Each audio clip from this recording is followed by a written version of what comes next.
그죠? 예. 아니, 여러분들 느끼시잖아요. 처음에는 다 낯설고 생소했는데, 그래도 조금씩 익숙해지고 있다라는 거죠. 그게. 그리고 가만히 보면, 예, 나오는 애들 계속 반복해서 내요. 반복해서. 쓰는 표현을. 그러니까 자꾸 지문을 이렇게 읽다 보시면, 뭐가 잘못됐고, 야, 얘는 이렇게 또 나오는구나. 그래서 한 번은 긍정형, 한 번은 부정형 이렇게 나오는 거예요. 그래서 그게 익숙해지면요, 나중에 실전에 들어가서 지문을 확인하는 속도가 빨라져요. 맞다 틀리다 있죠. 이걸 반복해서 봤으니까. 왜냐하면 그렇게 배열을 할 수밖에 없는 게 학교로는 40분에 40문제를 풀어야 돼요. 그러니까 익숙한 지문들을 많이 넣어준다고요.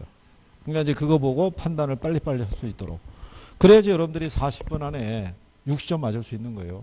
푸셔가지고. 그래도 많이 좋아지신 거예요. 진짜. 아까 여기 오늘 우리 왔었던 저기 아까 새신랑이 있었잖아요. 새신랑 오늘 황당했을 거예요. 그죠? 예. 이 뭐 앞에서 했던 거 우리 지난번에 했었죠로부터 시작해가지고 얘기가 나오니까 당황하는 거죠. 그렇잖아요. 예. 그러니까 생각보다 만만치 않다는 거를 생각을 하고 갔을 거예요. 그래서 일단 자신감이 필요하다라고 얘기한 거죠. 자, 그 6번을 가시게 되면요. 부동산 금융에 관한 설명으로 틀린 걸 그랬을 때 이게 이제 그 5번 문제가 26회고요. 6번이 27회잖아요. 예, 여기서부터 어떤 패턴도 들어오냐면 원래 증권은 증권에서만 물어봤어요. 예, 그러니까 따로 분리를 시켰는데 27에서는 같이 섞여서 들어오는 거예요. 그죠? 그래서 거기 보시면 자, CMO, MBB, MPTS 나오죠. 그렇잖아요. 저희가 그거는 항상 기억하실 때 우리가 지분형이 있죠. 지분형 MBS의 대표적인 게 MPTS예요. 그 다음에 채권형 MBS의 가장 대표적인 게 뭐냐면 그게 MBB예요. 얘네를 구별하는 기준은 저당 채권에 관한 소유권이 있죠. 이거 누가 갖고 있느냐. 그 다음에 원리금 수취권이 있죠. 이거 누가 갖고 있느냐에 따른 구별이에요. 근데 얘는 모두 누가? 얘는 모두 누가? 발행자가 갖는 거죠. 그래서 여기 혼합형이라고 주어진 애들이 있죠. 얘가 여기 MPTB가 있고요. 그 다음에 CMO가 있잖아요. 그러니까 얘들이 소유권을 발행자가 갖고 있다는 점에서는 MBB하고 성격이 같고요. 원리금을 투자에게 준다는 점에서는 MPTS하고 성격이 같아요. 근데 이 중에 얘만 계층이 여러 개가 돼 있다라고 얘기했어요. 얘만 다계층이라고. 그래서 거기 보면 1번에 CMO 있죠. 트렌치별로 적용되는 이자율과 만기가 다른 게 일반적이라는 거죠. 여러 개 계층으로 돼 있고. 그렇죠? 그 다음에 자 3번에 보면 MPTS 있죠. 원리금 수취권을 갖고 있는 사람이 이것도 같이 부담해요. 조기상환이요. 그러니까 이거 누가? 투자자가. 이거 누가? 발행자가. 얘들도 투자자 이렇게 되는 거예요. 그래서 거기 3번에 MPTS의 조기상환 위험은 투자자가 부담한다. 그랬으니까 맞는 거죠. 그 다음에 MBB 있죠. 채권형 증권으로 MBB는 모든 권리를 누가 가져요? 그러니까 요거는 발행자의 신용으로 발행하는 거라고요. 그러니까 투자자를 보호하기 위해서 담보를 제공한다고 그랬어요. 그죠? 그러니까 얘네도 처음에 비해서는 조금 익숙해진 거예요. 처음에는 이 표현 나오는 것 자체를 싫어했다고요. 많이 좋아진 거죠. 근데 얘들은 위에다 이렇게 해놓고 4번에 가면 고정금리 대출을 실행한 대출기관이 있죠. 금리 상승 시에 차입자의 조기 상환을 한 위험이 커진다라고 해놨잖아요. 그러면 고정금리로 대출했죠. 아까 이거잖아요. 자, 약정금리 정했잖아요. 근데 시장 이자율이 상승했다는 얘기잖아요. 이게. 그러면 조기 상환해야 안 해요? 안 하잖아요. 근데 조기 상환으로 인한 위험이 커진다 그랬으니까 이게 틀린 거죠. 이렇게 답은 4번에. 이렇게. 그리고 이제 여러분들이 1차 시향하고 2차 시향 배운 거 기억하시나요? 1차 시향은 주택담보대출이 일어나는 시장이고요. 2차 시장은 자금을 공급해 주는 역할이에요. 그죠? 왜냐하면 주택금융공사가 보금자 이론 상품을 계속 취급하기 위해서는 계속 필요한 자금을 위탁 판매해주는 은행에다가 계속 공급해줘야 되는 거예요. 그죠? 그 표현까지. 그 다음에 이제 뒷장에 보시게 되면요. 우리가 이제 7번에 보면 주택담보대출에 관한 설명으로 옳은 거 물어봤잖아요. 그죠? 자, 우리가 그 CD 금리가 상승하면 CD 금리를 기준으로 하는 변동금리 주택담보대출의 금리는 반대로 하락한다 그랬으니까 틀린 거죠. 우리가 이제 이자율을 정할 때 이게 기준금리 플러스 가산금리로 되어 있는 게 이게 변동금리죠. 예. 그리고 기준금리로 쓰는 게 CD 또는 코픽스 쓰잖아요. 얘가 높아지면은 이게 높아지죠. 이게 이자율이 하락한다 그랬으니까 걔는 틀렸을 거 아니에요. 그죠? 그 다음에 고정금리가 있고 무슨 금리가 있냐면 변동금리가 있죠. 예, 고정금리가 있고 변동금리가 있을 때 변동금리는 약정한 기간에 따라 뭐 이자율을 조정할 수 있잖아요. 이거는 초기 이자율은 고정금리가 무슨 금리보다 변동금리보다 초기 이자율이 높은 게 대부분이죠. 그러니까 답이 2번이죠. 간단하죠? 예, 어려운 게 아니잖아요. 이렇게 해도 주는 거예요. 그러니까 이 금융 문제가 만약에 4-5개가 나오잖아요. 그럼 그 중에 2-3개는 쉬워요. 그렇잖아요. 금융을 다 어렵게 줄 수는 없잖아요. 그러니까 쉬운 건 쉽게 주고 난이도가 좀 높은 건 높게 준다는 얘기예요. 그러면 제가 여러분들에게 바라는 게 뭐냐면 금융에서 5개가 나오면 계산도 하나 포함될 수 있거든요. 계산하고 어려운 건 빼자 이거예요. 그러면 3개는 맞출 수 있다는 거예요. 5개 중에 3개를 맞춰가더라도 60점이 나오는 거예요. 그렇게 버릴 건 버리는 거예요. 예? 하지만 딸 수 있는 거에서는 실수하면 안 되는 거예요. 그게 중요한 거예요. 그게. 그래서 여러분들에게 우리 얘기하잖아요. 총론 3개 나오잖아요. 그럼 이거 3개 다 맞아야 돼요. 경제론에서 5개 나오죠. 그럼 한 3개만 맞자는 거예요. 계산 문제하고 어렵게 나오는 거 하나 모르겠는 것 빼고. 근데 시장론에서 문제 한 4개 나오잖아요. 4개 나오면은 얘는 거의 다 맞아줘야 돼요. 근데 계산이 하나 있으니까 한 3개. 그럼 정책에서도 한 4개 나오잖아요. 그러면 여기도 한 3개. 이렇게 해서 그 다음에 투자론에서 한 뭐 7개 나온다 그러면 여기도 한 4개 정도. 그럼 3개는 틀려도 된다는 얘기예요. 뭐 계산 이런 어려운 거 빼고. 이렇게 해서 단원별로 모으는 거예요. 모으면 그래도 24개가 나오는 거예요. 그러니까 우리가 간평을 버릴 수가 없다는 거예요. 예, 그래서 여기 금융이 나오면 금융이 또 5개 나오면 한 3개 맞고 그 다음에 개발, 관리, 그 다음에 마케팅 여기서 한 4개 정도 나오거든요. 4개 나오면 여기서도 한 3개 맞고 간평에서도 한 6개 나오거든요. 그럼 반타작은 해야 돼요. 그러면 이거 해서 하나, 둘, 셋, 넷, 다섯, 여섯, 7이잖아요. 그죠? 그럼 21이죠. 여기다가 4 더하면은 25개 나오는 거예요. 이렇게 해도 그죠? 근데 틀려도 되는 애들이 있잖아요. 그러니까 부담은 꼭 100% 맞춰야지 이렇게 안 해도 된다는 거예요. 그러니까 우리는 이렇게 해서 여기서 실수를 많이 하면 안 된다는 거예요. 네? 맞춰갈 수 있으면 되는 거예요. 아까 같이 우리가 왜 투자를 해서 계산했던 거 마지막에 계산했던 거 있죠. 그런 거 걸리면은 난리 나는 거예요. 그죠? 그러니까 그런 거 욕심낼 필요 없는 거예요. 그 문제도 2.5점이에요. 간단한 것도 2.5점이에요. 그렇잖아요. 내가 알 수 있는 것만 잘하면 되죠. 그 다음에 자 거기 여러분들이 보시면 주택금융에 관한 설명으로 옳은 거 물어봤잖아요. 예.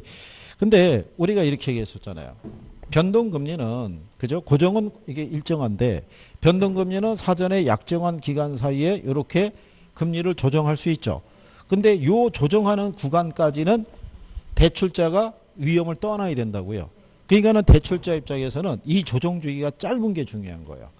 조정 주기가 짧을수록 이자율 변동에 따른 리스크를 누구에게? 차입자에게 전가할 수 있다.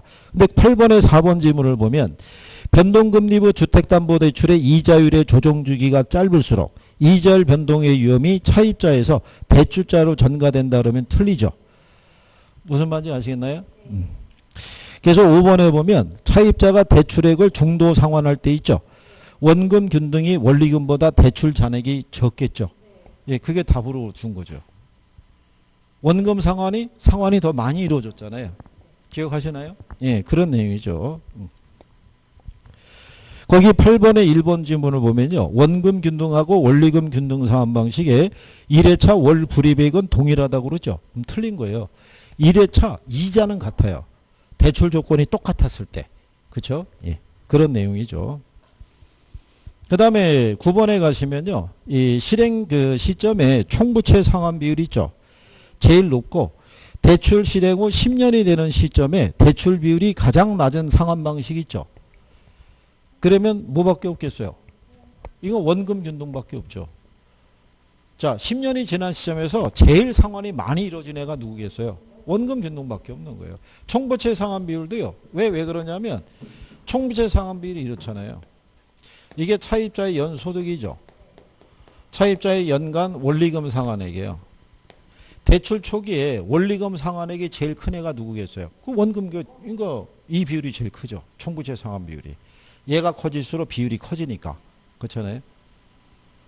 그러니까 그런 내용 정도만 조금씩 해서 여기도 자꾸 하시다 보면 나중에 답이 막 보이는 거예요. 진짜라니까요. 한 9월 달 정도 되죠. 그러면 웬만한 문제는 답이 보이는 거예요. 뭐를 틀리게 주는구나 이런 걸 알아가지고. 그렇죠. 그래서 모의고사 보면 지금은 좀 그렇죠. 그런 날이 올까 그렇게 생각하잖아요. 그런 날이 온다니까요. 그러니까 시험장 들어가서 합격하죠. 그렇지 않겠어요? 그래서 제가 이 강의 오래 한데 가게 되면 하자는 대로 잘해요. 예. 왜 그렇게 해서 들어가서 점수 따가지고 넘어가면 되니까. 근데 이제 문제는 이제 제가 최종을 정하는 건 아니고 최종은 2차 과목하고 선생님들하고 이제 합의하시는 거고 저희는 여러분들을 2차로 넘겨드리는 역할을 하는 거예요. 무난하게. 예. 그래서 2차에서 그래서 제가 그 말씀을 드릴 때 빨리 1차를 하시고 동차 합격해야 될 게 아니냐고. 1차 합격만 목표로 한다고 그러면 우리는 뭐 할 수 있죠. 근데 이제 한 번에 동차하고 끝나야 되니까. 그렇지 않겠어요? 그래서 나중에 만약에 여기 계신 분이 다들 합격해가지고 하잖아요. 예, 그러면 나중에 끈끈해져요. 전우회 같은 게 생기는 거예요. 같이 탁 나가서 살아 돌아온 놈들 이런 거 있잖아요. 예. 그러니까 자, 그런 내용이죠. 그 다음에 이제 뒤로 넘어가면요. 이 주택자당 대출 방식인 고정금리 대출 방식인 원금하고 원리금에 관한 설명으로 틀린 거 구하라고 그랬어요. 그죠? 예. 자, 근데 거기에 보시면 그 5번에 중도 상환할 때 차입자가 상환해야 될 저당 잔금이 있죠. 예, 원리금이 원금보다 작다라고 그랬잖아요. 틀리겠죠? 예, 얘가 더 많죠. 그렇잖아요. 우리가 그때 이렇게 물어봤잖아요. 대출 중간에 대출 잔액이 있죠. 대출 잔액 또는 융자 잔액이 있잖아요. 이 잔액은 원금 균등이 있고 원리금 균등이 있으면 잔액은 어느 게 더 많이 남아 있겠어요? 얘가 더 많이 남아 있죠. 그러면 중간에 중도 상환할 수 있죠. 중도 상환할 때 상환액이 있죠. 상환액은 어느 게 더 많겠어요? 네, 원리금이 더 많은 거예요. 무슨 말인지 아시겠죠? 네, 이것도 출제자가 착각을 유도하기 위해서 줘요. 중도 상환할 때. 중도 상환하면 이거 잔액 갚아야 되는 거잖아요. 갚아야 될 돈이 얘가 더 많잖아요. 그죠? 근데 여기서 무슨 착각을 하냐면 중도 상환이라고 그랬으니까 상환한 금액을 누가 더 많이 갚았냐 이런 게 아니라고요. 여기서 문제 줄 때는 대출 중간에 중도 상환이 있죠. 그러니까 조기 상환한다는 얘기예요. 그 문장 표현을 여기서 가끔 여러분들이 착각을 유도할 수 있는 게 그런 거예요. 구별할 수 있으시겠나요? 그런 거? 예. 이제 그런 내용 정도만 좀 알아두시면은. 그리고 기본적으로 대출 조건이 같을 때 대출 초기에 상환액 있죠. 원리금 상환액. 원금 균등이 더 큰 거죠. 그죠? 예. 그 다음에 거기 11번에 보시면 가로원에 들어갈 것으로 옳은 거 물어봤죠. A 방식은 원리금 상환액 부담을 초기에는 적게 하는 대신에 그 부담액을 늘려가는 방식이 있죠. 그러면 걔가 체증이죠. 체증 또는 점증. 그 다음에 B를 봤더니 원리금 상환액은 매기 동일하죠. 근데 원리금에서 원금과 이자가 차지하는 비중이 상환식에 따라 달라지죠. 그러면 얘가 원리금 균등 상환 방식이니까 답이 3번이겠죠. 그리고 이제 그 밑에 12번 가시면요. 일정 기간 동안 상환액을 특정 비율로 증액해서 원리금 상환액을 초기에는 적게 부담하고 시간의 경과에 따라 부담을 늘려가는 방식. 그러면 뭐겠어요? 체증밖에 없죠. 읽으면서 답이 나오잖아요. 그러니까 이렇게도 준다니까요. 11번, 12번 같이 이렇게도 읽으면서 답이 나오게끔 유도해 주는 거예요. 이렇게. 근데 제가 이쪽을 설명을 해 드릴 때 여러분들에게 금융하면서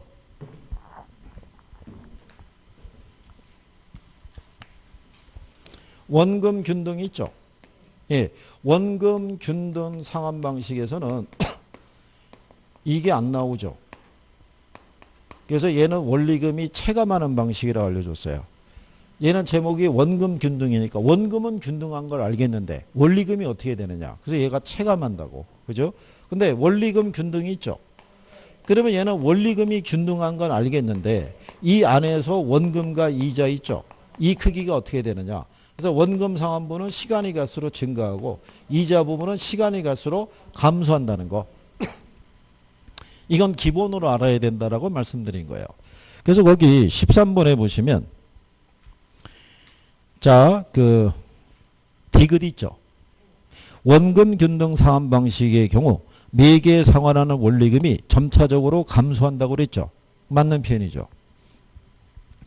그 다음에 원리금 균등 상환 방식의 경우에 매개에 상환하는 원금액이 점차적으로 늘어나죠.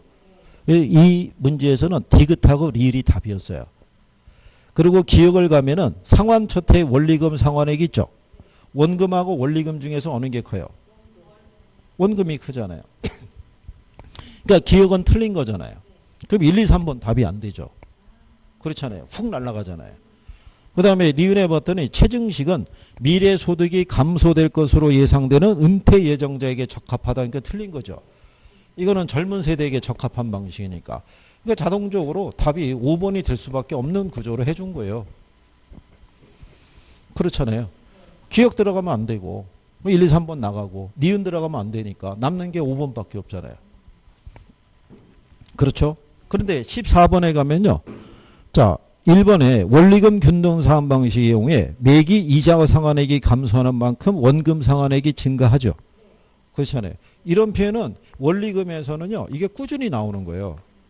그러니까 그거를 잘 기억을 해 두시는 게 필요하죠. 그렇죠? 그 다음에 원금 균등 상환 방식은요. 원리금에 비해 전체 대출기간 만료 시 누적 원리금 상환액이 더 크다라고 그랬죠. 누가 더 원금하고 원리금 있죠. 누가 원리금 상환액이 더 크겠어요. 누적. 원리금이 큰 거예요. 왜냐하면 원금은 원금을 균등하게 분할해서 상환하기 때문에 잔액이 어떻게 돼요? 일정한 비율로 줄어들어요. 그러니까 이자의 부담이 상대적으로 적은 방식이에요. 이자 부담이. 잔액이 많이 남아있을수록 상대적으로 이자 부담이 커지겠죠. 예, 그래서 그거를 여러분들이 구별할 수 있으시면 되겠죠. 그렇죠? 그래서 거기 그 4번 지문에 보게 되면요. 대출금을 조기 상환할 때 있죠. 예, 원리금 균등 상환 방식에 비해서 원금 균등 상환 방식의 상환액이 더 크다. 그래서 이게 틀린 거예요. 조기 상환하잖아요. 조기 상환할 때 갚아야 될 돈이 있죠. 갚아야 될 돈은 원리금이 크죠. 예, 이렇게 해서 이제 착각을 유도하는 거예요. 근데 뭐 14번은 답이 1번이잖아요. 이자 주는 만큼 원금 상환액이 증가하니까. 그렇죠? 그래서 이제 그런 내용이죠. 그 다음에 15번에 가시게 되면은요. 이렇게 해놨죠. 기억에. 옳은 거 모두 고르라고 그랬죠. 자, 원금 균등 상환 방식의 경우에 매기간에 상환하는 원리금 상환액과 대출 잔액이 점차적으로 감소한다고 그랬죠. 체감식이니까. 그죠? 예. 그러면 기억은 들어가야 되니까 1, 2, 3번이 되겠죠. 근데 니은을 봤더니 원리금 균등 상환 방식의 경우에 매기간에 상환하는 원금 상환액이 점차적으로 감소한다니까 틀린 거죠. 원금 상환액은 시간이 가면서 어떻게 돼요? 그럼 니은이 들어가면 틀리잖아요. 그렇잖아요. 그때 디귿을 봤더니 점증은 미래 소득이 증가될 것으로 예상되는 차입자에게 적합하다 그랬으니까 답이 기억하고 디귿 얘기하는 2번이 답이겠죠. 마지막에 총 이자 수입의 크기 있죠. 이자는 잔액이 가장 오랫동안 남아있는 애가 이자 제일 많이 내는 거예요. 그러니까 체증이 제일 많이 내야겠죠. 원금 균등이 나오니까 틀린 거죠. 뭐 이렇게 주는 거죠. 이렇게.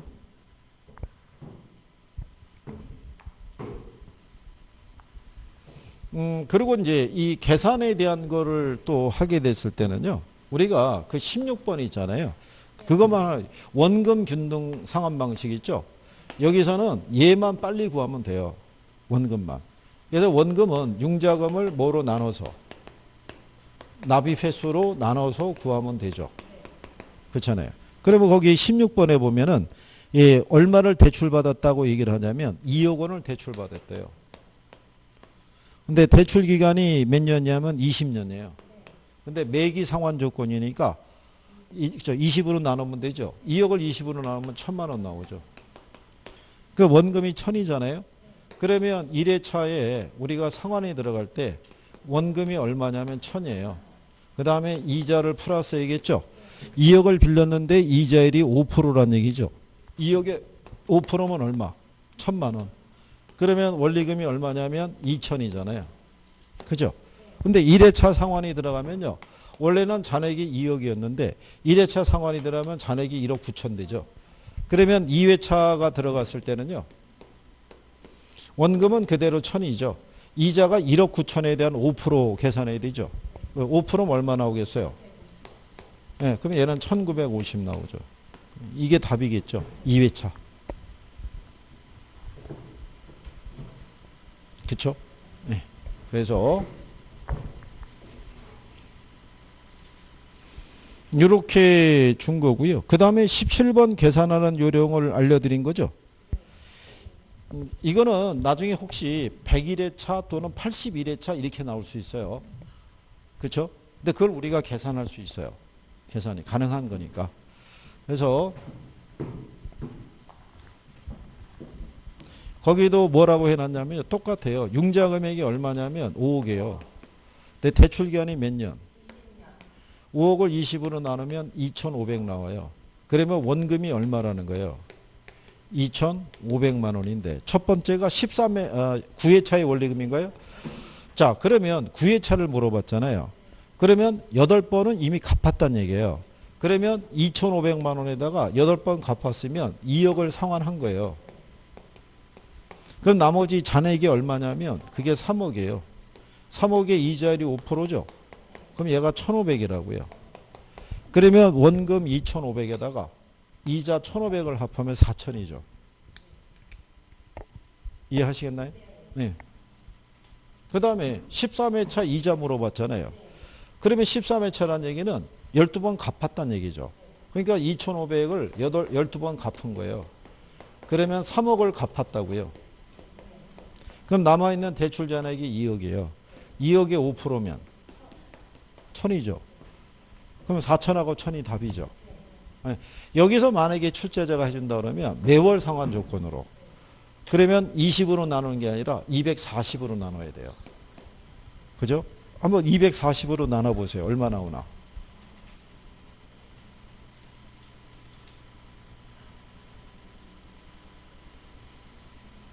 얼마 나와요? 280 한 3만 원 나오나요? 208만 원이요?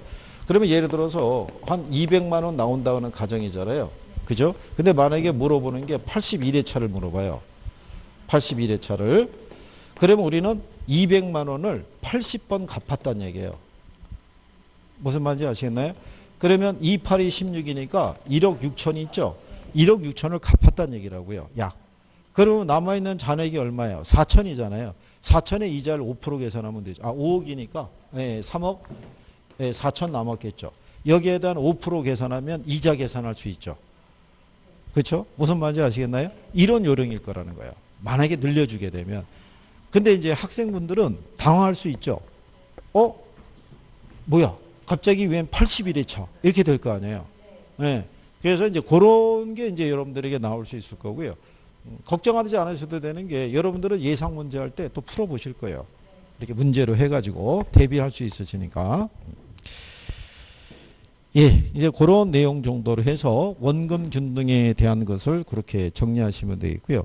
그 다음에 18번에 나오는 원리금 균등에 대한 것 있죠. 이거는 시간이 좀 걸리는 거예요. 이거는 일일이 계산을 다 해야 돼요. 그렇죠? 예, 그러니까 요령이 원금, 그러니까 이것도 제가 볼 때는 18번 문제는 요 회차에서 한번 나온 거예요. 이렇게 계산하면 이거는 어떻게 바꾼 거냐면 매번 원금 균등으로 줬어요. 원금 균등으로 주니까 계산이 좀 더 간편해지거든요. 근데 계속 원금 균등으로 주기에는 좀 그렇잖아요. 그래서 원리금 균등으로 바뀌어서 들어온 거예요. 그래서 2회차하고 거기 보면은 이 3화차에 납부일 이자하고 원금을 구하라고 그랬잖아요. 그러니까 요거는 일일이 계산 다 해야 돼요. 예. 그래서 뭐 참고하셔도 되고요. 그 다음에 이제 그 뒤로 넘어가시게 되면 20번서부터 나올 때 20번하고 21번 있죠. 예, 요거는 그 우리가 이제 주택 담보로 대출 받을 때 있죠. 최대 융자 가능 금액 계산한 거 기억하시죠? 최대 융자 가능 금액. 일단 주택을 기초로 하면요. 주택은 일단 담보 인정 비율이 있죠. 얘를 기준으로 하게 되면요. 여기에다가 주택가치 곱하면 돼요. 그러면 융자금 구할 수 있어요. 그러니까 이거는 암산으로 구할 수 있죠. 예, 거기 20번 문제 보시면 갑소유의 주택의 담보평가 가격이 4억 원이죠. 20번 문제. 예, 4억 원인데 그 밑에 들어가면 대출 승인 기준이 있죠. 담보 인정 비율이 몇 프로예요? 그러면 얘 70%고 얘가 얼마예요? 4억. 그럼 47에 28이니까 2억 8천 융자 받을 수 있는 거죠. 담보 인정 비율 할 때. 그 다음에 이 총부채 상환 비율이 있죠. 얘를 적용하게 되면요. 여기가 연저당상수고요. 연소득에다가 뭐를 곱하면 되냐면 예, 여기 있는 DTI 있죠. 예, 이 비율을 곱하고 기타 부채가 있으면 빼주면 돼요. 근데 기타 부채는 줄 수도 있고 안 줄 수도 있어요. 근데 거기 보면 자, 총부채 상환비율은 몇 프로 줬어요? 예? 연저당상수는 연소득은 얼마예요? 자, 4천이고 연저당상 여기 있는 DTI 비율이 50%요? 예. 그러면 4천에 50%는 얼마? 2천이잖아요. 근데 기타 부채 있어요, 없어요? 없죠. 그러면 얘가 2천일 때 얘 0.1이죠. 예. 그러면은 10배니까 2억이에요. 자, 그런데 둘 중에 작은 거를 선택해야 되니까 얘가 선택해야 되겠죠. 근데 얘가 이미 융자가 있어요. 얼마? 8천. 그럼 2억에서 8천원 빼줘야 돼요. 그래서 융자가 가능한 게 1억 2천. 이렇게 나오는 건 할 수 있죠. 네. 그러니까 늘어난 거잖아요. 실력이. 그렇죠? 예. 그러니까 뭐 그런 정도는 여러분들이 정리할 수 있으시면 되겠고요. 그 다음에 그 나머지는 최대 담보대출 금액은 그렇게 생각하시면 되겠고요. 우리가 상가 구하는 방법은 알려드렸죠. 상가. 그래서 이 25번에 가면 상가 우리가 계산할 수 있는 게 있는데요. 한 번씩만 뭐 기억을 우리가 상가는 어떻게 우리가 구하면 되냐면요. 여기도 담보 인정 비율이 있죠.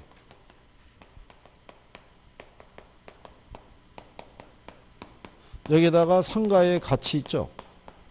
예, 이거 곱하면은 융자금 구할 수 있어요. 그렇죠?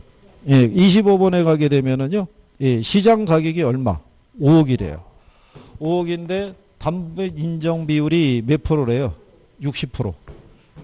그러면 5, 6, 30이니까 얘 3억이죠. 그죠? 그 다음에 얘가 현금 수지 있죠. 이 현금 수지는 뭐를 기준으로 구하라는 얘기냐면 순영업소득 기준으로 구하라는 거예요. 그래서 얘를 기준으로 구할 때는요. 여기가 순영업소득이고요. 여기가 부채 감당률.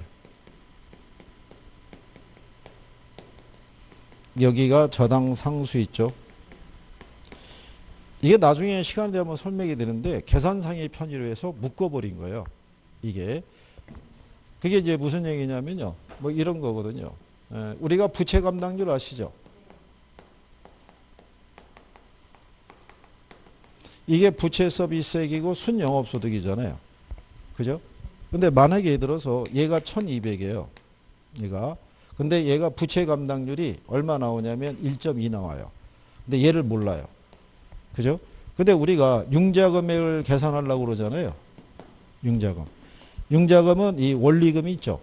원리금이 부채 서비스액이에요. 이거를 뭐로 나누면 되냐면 저당상수로 할인하면 돼요. 근데 얘를 구하기 위해서는 저당상수는 0.1로 줬어요. 그죠? 근데 얘를 몰라요. 그럴 때는 얘를 구해야 돼요. 얘를 구하려면 어떻게 하면 된다? 1200을 1.2로 나누면 돼요. 나누면은 얘가 1000만 원 나와요. 그러면 얘가 1000만 원 나온 거죠. 그럼 얘가 0.1이면 얘가 1억 나오는 거예요. 그 원래는 이렇게 구해야 되니까 복잡하잖아요. 이게 묶어버린 거예요, 여기다가. 그죠? 그래서 거기 보면은 부채 감당률을 얼마를 줬어요? 2 이상 줬잖아요. 그죠? 그 다음에 저당상수는 얼마를 줬어요? 0.2 줬잖아요. 그리고 순영업소득은 얼마 준 거예요? 1억. 2 곱하기 0.2 하면은 0.4 이렇게 나오겠죠. 예. 1억을 0.4로 우리가 할인하게 되면 얼마 나온다? 2억 5천 나오죠. 자, 이렇게 하게 되면 왠지 모르게 복잡해 보이거나 뭐 이럴 수도 있는 거예요. 그죠? 예. 근데 연습을 하면 될 수는 있어요. 근데 이제 제가 뭐 하는 거는 굳이 뭐 이걸 하기 위해서 매년 나오는 것도 아닌데 연습을 그렇게까지 하실 필요는 있는가? 오히려 이론을 한 번이라도 잘 정리하시는 게 필요하지 않겠나? 뭐 이렇게 생각하는 거죠. 그리고 여러분들도 계산을 했을 때 1분 안에 풀 수 있는 거로만 계속 하잖아요. 그럼 나름대로 자신감은 조금 있어요. 간단한 문제는 나도 할 수 있다. 복잡한 거는 그냥 냅두고, 그죠? 내가 100점을 뭐 목표로 하는 사람도 아니고, 그렇잖아요. 예. 일단 합격을 하면요, 여러분 다 푼 사람이 되는 거예요. 그쵸? 못 푼 게 어디 있어요? 합격을 했는데. 여러분이 몇 점 맞고 합격했는지 그 누가 알겠어요? 여러분밖에 모르는 거죠. 그죠? 박관 장관이 몇 점인데 그러면 알면 다치는 거죠. 그죠? 일단 합격한 게 끝나는 거죠. 뭐 더 이상 무슨 얘기가 필요하겠어요. 그렇게 여러분들이 구별하시면 되겠고요. 자, 그 다음에 이제 그 옆에 가시면은 이제 증권이라고 나오죠. 예. 자, 거기 보시면은 여러분들이 아까 배우셨던 것처럼요. 우리가 저당 시장의 구조를 보면은 1차 시장이 있고 2차 시장이 있죠. 그러면 이 자금 수요자 있죠. 자금 수요자하고 금융기관이 있죠. 이 사이에서 거래가 이루어지는 게 1차 시장이에요. 그래서 자금 수요자 소유의 주택이 있죠. 이 주택을 담보로 해서 뭐가? 대출이 일어나는 시장이에요. 그 시장을 몇 차라고 그런다? 1차. 그죠? 예, 거기서 1번 문제 보시면 2번 지문에 이렇게 놨죠. 금융기관은 수취한 예금 등으로 주택담보대출을 제공하는데 이를 1차 주택저당 대출시장이다 이렇게 얘기하잖아요. 그 다음에 3번을 봤더니 2차 주택저당 대출시장은 특별목적회사를 통해 투자자로부터 자금을 조달해서 주택자금 대출기관에 공급해주는 시장을 말한다 이렇게 해놓은 거죠. 그게 이제 이런 얘기예요. 여기 보면은 여기가 이제 2차 대출 기간이 있어요. 이거 우리나라에서는 이제 주택금융공사 그 역할을 하는데 얘네는 1차 시장으로부터 뭐를 사들인 거냐면 저당 채권을 사들였잖아요. 그러면 이거를 누구에게? 투자자에게 판매를 하는 건데 자기네가 직접 발행하지 않고요. 얘를 세워서 얘를 통해서도 이렇게 판매할 수도 있다는 얘기예요. 그렇게 해서 조달한 자금을 공급해주는 역할을 하는 게 그게 2차 시장이다 이런 얘기예요. 예. 자, 그럴 때 거기서 틀린 거는요. 그 5번에 가면 저당 채권 유동화는 금융기관의 유동성을 감소시킨다고 그랬죠. 그래서 틀린 거예요.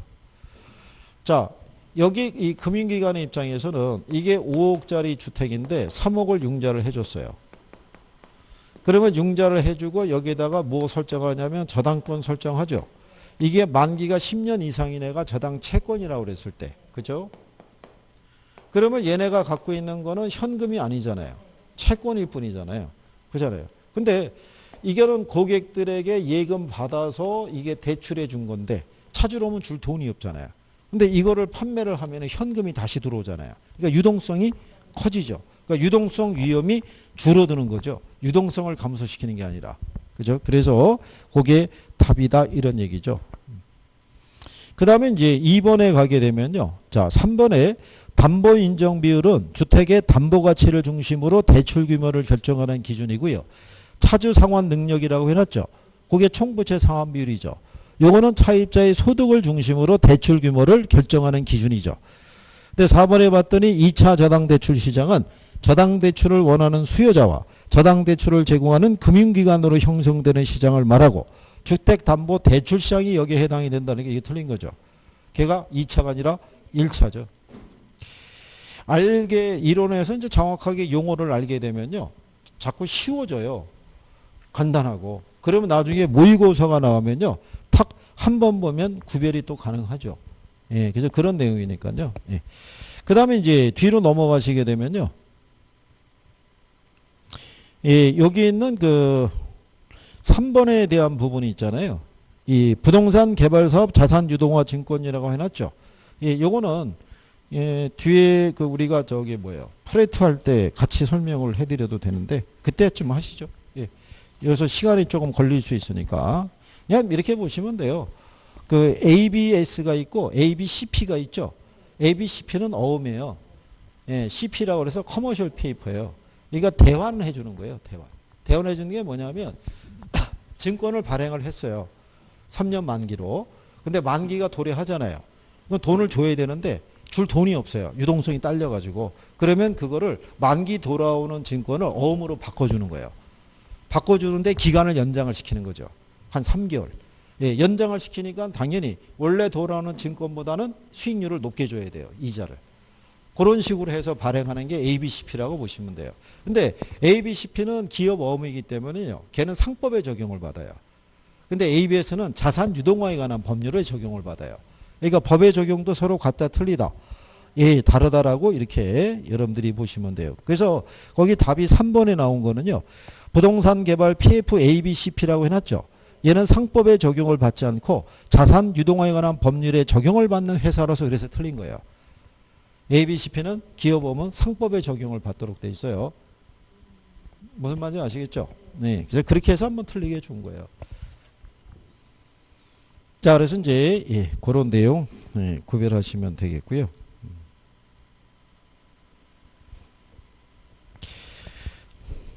그리고 이제 그 옆에 있는 4번이 있잖아요. 4번 같은 경우는 거기 저당담보증권 도입에 따른 부동산 시장의 효과에 관한 설명으로 틀린 거 물어봤죠. 이게 작년에 나온 거거든요. 그럼 여러분들이 4번 봐보세요. 주택금융의 확대로 자가소유 가구 비중이 감소한다는 게 말이 안 되잖아요. 그게 답이에요. 틀린 거 오르라 그랬으니까. 그러니까 제가 그랬죠. 금융이 됐든 경제가 됐든 투자가 됐든 여러분이 맞출 수 있는 난이도의 문제는 항상 들어와요. 매년. 그거를 놓치면 안 된다는 거예요. 그거는 꼭 맞춰주셔야 돼요. 그래야지 우리가 60점 이상을 맞고 넘어갈 수 있어요. 실수와 착각을 하시면 곤란한 거예요. 그죠? 어차피 틀릴 애들 있죠. 난이도 어려. 거기서 실수와 착각하는 건 괜찮아요. 어차피 뭐 반영이 안 되니까. 근데 알 수 있는 것들은 간단하게 풀어볼 수 있어야 돼요. 그 다음에 5번에 가시면 저당담보증권에 관한 설명으로 틀린 거 물어봤죠. 예. 거기 보시게 되면 MBB 있죠. 2번에. MBB는 모든 걸 누가 가져요? 네. 근데 2번에 봤더니 MBB의 투자자는 최초의 주택다당 채권에 대한 소유권을 갖는다니까 틀린 거죠. MBB는 누가 갖는 거예요? 발행자가. 그렇죠? 그 다음에 CMO 아시죠? CMO는 다계층이라고 그랬죠. 발행자는 주택자당 채권을 가지고 일정한 가공을 통해서 위험 수익 구조가 다양한 트렌치의 증권을 발행한다. 이렇게 명시해 놓은 거죠. 구별할 수 있으시겠죠? 그 다음에 이제 뒤로 넘어가셔가지고요. 예. 거기 6번에 가면 부동산 금융에 대한 부분을 보시면 1번에 보면 지분 투자 방식 있죠. 지분 금융의 조인트 벤처 리츠 있죠. 예, 걔네 있다는 얘기고요. 그 다음에 MBB 있죠. 조기 상환의 위험 부담을 투자자에게 전가한다라고 해놨죠. 누가 부담해야 돼요? 발행자. 간단하잖아요. 꼭 어렵게만 나오는 거는 아니다 이런 얘기예요. 무슨 말인지 아시겠어요? 그러면 옆에 7번 있죠. 예, 주택금융에 관한 설명으로 틀린 거 물어봤잖아요. 거기 2번에 보면 다른 조건이 동일할 때 변동금리 주택담보대출의 조정주기가 짧을수록 금융기관은 금리 변동 위험을 차입자에게 전가할 수 있다는 얘기죠. 그렇잖아요. 전가하잖아요. 예. 그러니까 어디서든가 썼던 애들이 돌고 있는 거예요. 이렇게 쭉 하면서. 그죠? 예. 그럴 때 5번에 가게 되면 주택자당 채권 담보부 채권 있죠. 걔가 MBB라고요. 그죠? 예, 여기 투자자가 대출금의 조기 상환에 따른 위험을 부담한다고 그랬죠. MBB는 모든 걸 누가? 발행자가. 그렇게 해서 또 여러분들에게 틀리게 문제를 구성을 해주는 경우죠. 예. 그리고 이제 뒤로 넘어가시게 되면요. 자, 8번에 부동산 증권에 관한 설명으로 틀린 거 물어봤죠. 예, 거기 보시면은 2번에 저당대출 자동이체 채권이라고 해놨죠. 근데 무슨 말인지 모르겠으면요. 영문 있죠. 앞글자 따시면 돼요. 거기 모게지에 M 있죠. 예, 페이에 P 있죠. 그 다음에 거기 보면 페이 스루시라고 그랬잖아요. 그럼 T. 그 다음에 본드라고 그랬죠. B. 그러니까는 MPTB예요. 그죠?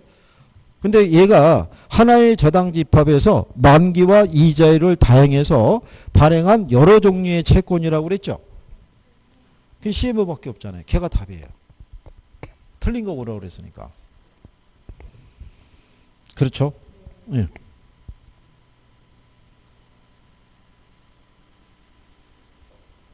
이제 이런 식으로 이제 구성을 하는 거고요. 그 다음에 거기 10번에 보면 한국주택금융공사의 주택연금이 있죠. 예, 연금이 주어져 있는데요.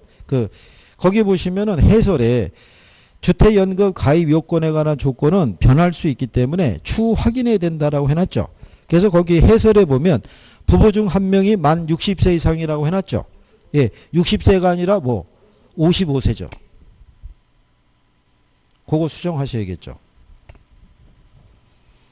그래서 여기 답은 1번이에요. 주택연금도 조기 상환할 수 있거든요. 근데 조기 상환 수수료는 부담하지 않죠. 그렇죠? 예. 그래서 요거는 알아두시는 게 일단 필요하겠죠. 예, 주택연금에 대한 것이 이제 수정이 됐고, 추가로 수정이 된 게 있으면 여러분들에게 또 설명을 또 해드릴 테니까요. 그리고 10번에 가면 부동산 금융에 관한 설명으로 틀린 거 물어봤죠. 거기 보면 부동산 투자 회사와 조인트 벤처 있죠. 지분금융이죠.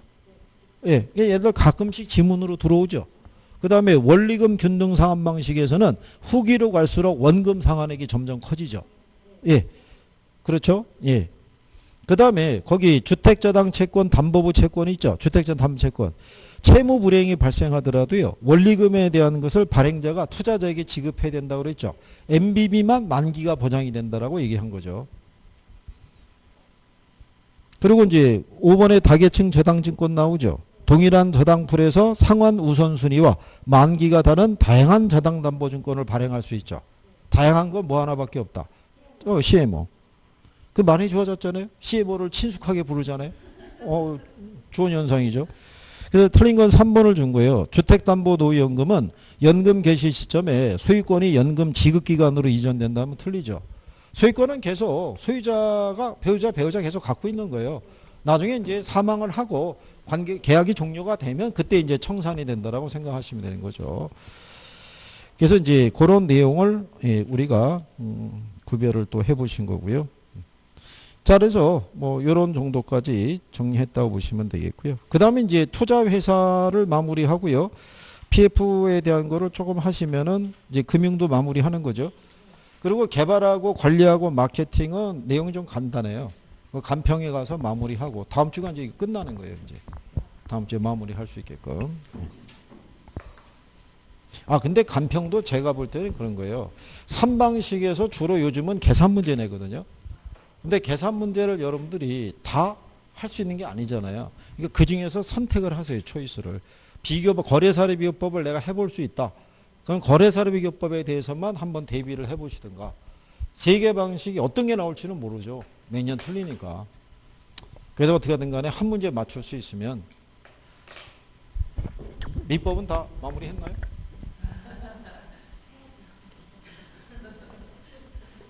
자, 어쨌든 오늘 오후 수업은 여기까지 하겠습니다. 고생했습니다. 수고하셨습니다.